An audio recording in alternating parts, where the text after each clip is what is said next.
Hi, Art Seekers. We're here with SEK, somebody that I've loved for years and years, and really excited to get to talk to you. Yeah. Yeah. So, first of all, how did you come up with your moniker? I used to write under a different name, but it was so long that it just took forever to paint. So I just thought of something new.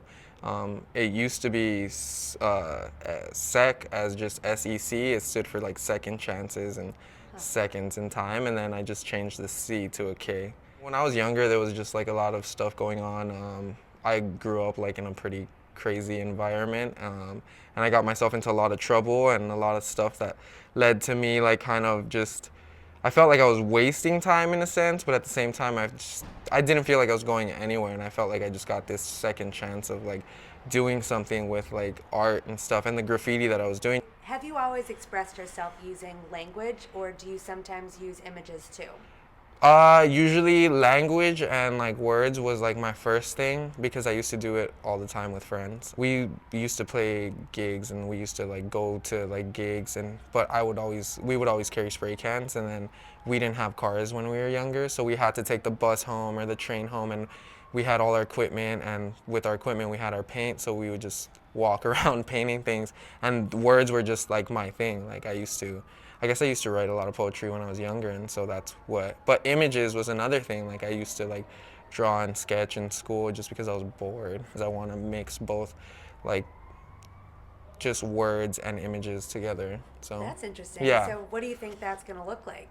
in my head, looks great. With the text work that you do now, do you generate everything, or do you take some phrases from popular culture that inspire you too?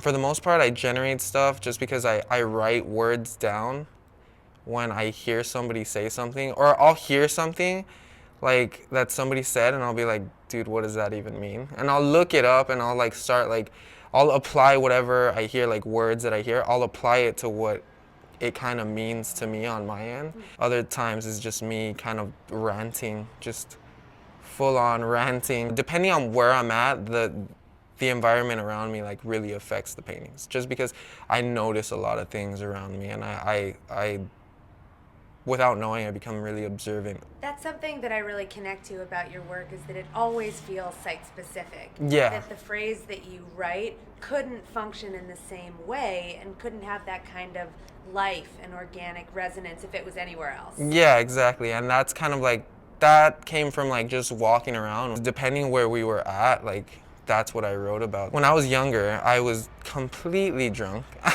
So things would happen when I was walking home drunk or like taking the bus home drunk.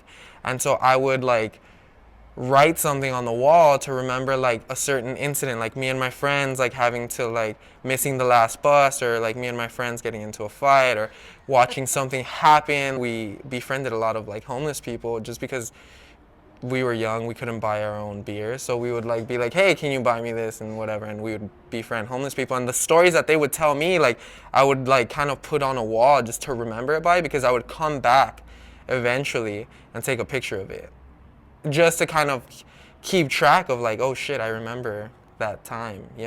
So it started off with me just kind of documenting my stuff, but a lot of people like kind of related to a lot of the things. The streets become your blog, your journal. Yeah, exactly. It was just kind of like a a journal, definitely a journal. So Well, then, with that in mind, who are you writing for? Who's your audience?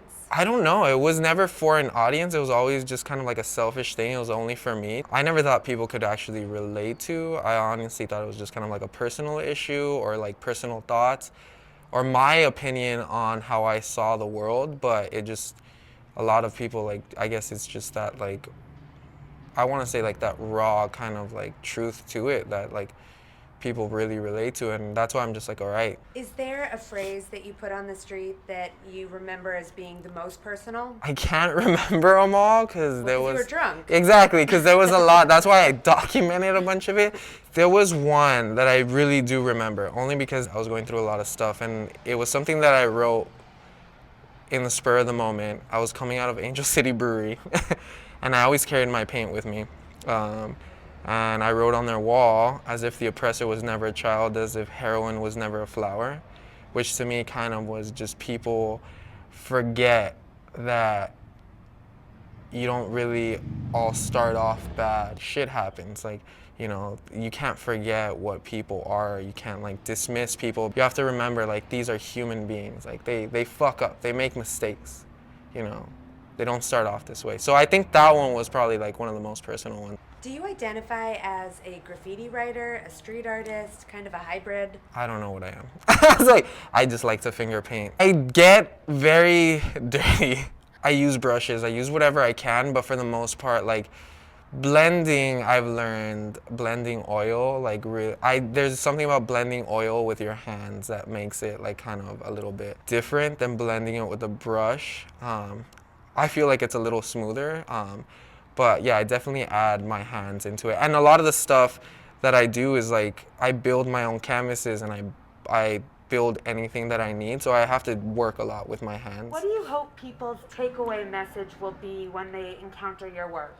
I honestly, as long as they can relate to it in any way. It doesn't have to be in the way that I write it or I convey the message. As long as they can take away from it some kind of like truth or lie or something relatable to it that they can apply to their life, that's all I would want them to, you know, because that's at the end of the day, that's all I want. Something that like will kind of change my point of view of life.